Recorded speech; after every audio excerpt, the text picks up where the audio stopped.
চেষ্টা করবো বাবার মতো হয়। আলহামদুলিল্লাহ 17 বছর পরে আমরা একটা সুন্দর নির্বাচন পেয়েছি। হ্যাঁ, এটা আমার জন্য আমার প্রথম নির্বাচন ছিল। সবসময় ক্যাম্পেইন করতাম বাবার জন্য, এবার আমার পরিবার আমার জন্য ক্যাম্পেইন করেছে। একটু তো অদ্ভুত একটা ফিলিং আছেই, কিন্তু আলহামদুলিল্লাহ ভালো লাগছে। গণতন্ত্র ফিরে এসেছে বাংলাদেশে, অবশ্যই ভালো লাগছে। আলহামদুলিল্লাহ 17 বছর পরে আমরা একটা সুন্দর নির্বাচন পেয়েছি। হ্যাঁ, এটা আমার জন্য আমার প্রথম নির্বাচন ছিল। সবসময় ক্যাম্পেইন করতাম বাবার জন্য, এবার আমার পরিবার আমার জন্য ক্যাম্পেইন করেছে। একটু তো অদ্ভুত একটা ফিলিং আছেই, কিন্তু আলহামদুলিল্লাহ ভালো লাগছে।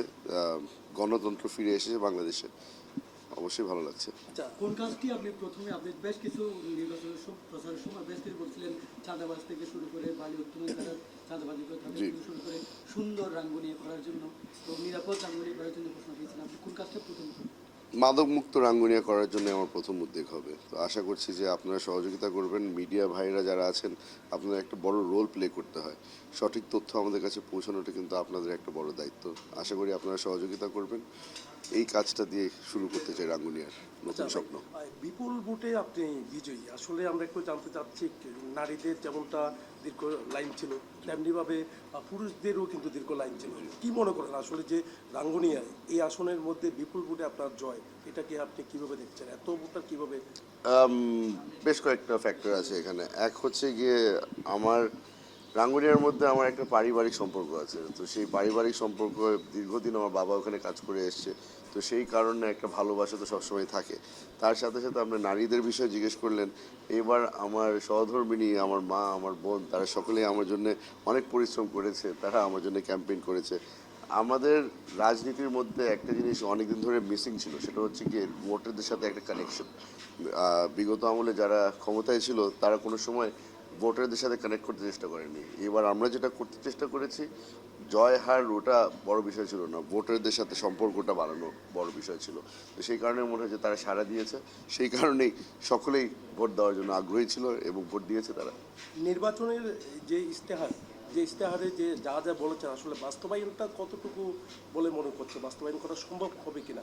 সবচেয়ে বড় কথা হলো যে সন্ত্রাস মুক্ত রাঙ্গুনিয়ার কথা আপনি বলেছেন, সম্ভব হবে কিনা?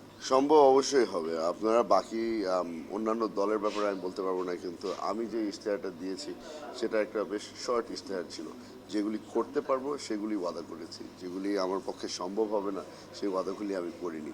চেষ্টা সব কিছুর জন্যই থাকবে, কিন্তু সফলতা আমি বিশ্বাস করি 100% হব। পুরো চট্টগ্রামে বিএনপি একটা ভালো বিজয় পেয়েছে এবার। এটা আপনি কেন কিভাবে দেখছেন? 16টি আসনের মধ্যে দেখা যায় 14টি আসনে বিএনপির বড় জয়। একটা জিনিস আপনাদের সকলের মাথায় রাখতে হবে, আমাদের আমাদের এই বিজয় খালি ব্যক্তির নয়, এটা আমার দলের বিজয়, এটা তারেক রহমান সাহেবের বিজয়, এটা বেগম খালেদা জিয়ার বিজয়, জিয়াউর রহমান সাহেবের বিজয়। তো সেই কারণে আমি মনে করি যে বাংলাদেশের মানুষ অনেক দিন পরে এমন একটা দলকে ফিরে পেয়েছে যারা মাঠে ছিল, তাদের পাশে ছিল, যারা তাদের সাথে একটা ভালো সম্পর্ক গড়ে তুলেছিল। তো সেই কারণেই আমরা 16টার মধ্যে 14 বললেন, দুটো মিস হয়ে গেছে। আচ্ছা, আপনার বাবা প্রখ্যাত পার্লামেন্টারিয়ান ছিলেন, আপনার কাছে আমরা কি প্রত্যাশা করি? চেষ্টা করবো বাবার মতো হয়। বয়স অনেক হয়ে গেছে, কিন্তু এখনো চেষ্টা করছি যে ছোটবেলায় বলে না যে বড় হলে বাবার মতো হবে, চেষ্টা করবো বাবার মতো হতে। কিন্তু তার থেকে বড় জিনিস হচ্ছে কি, সৎ মানুষ হতে চেষ্টা করছি। আশা করি যে সংসদে দাঁড়িয়ে রাঙ্গুনিয়ার বিষয়ে কথা বলবো, দেশের বিষয়ে কথা বলবো, এবং চেষ্টা করব যেন আব্বার মতো সৎ হয়ে থাকতে পারি।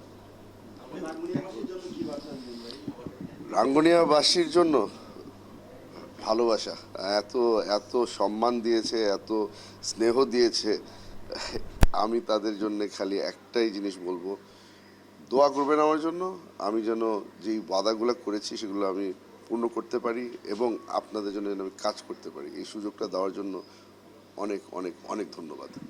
হোয়াইট প্লাস প্রো সেনসিটিভ স্কয়ারের মাঠের বাইরেও তো আমরা এভাবে দেশপ্রেম দেখাতে পারি।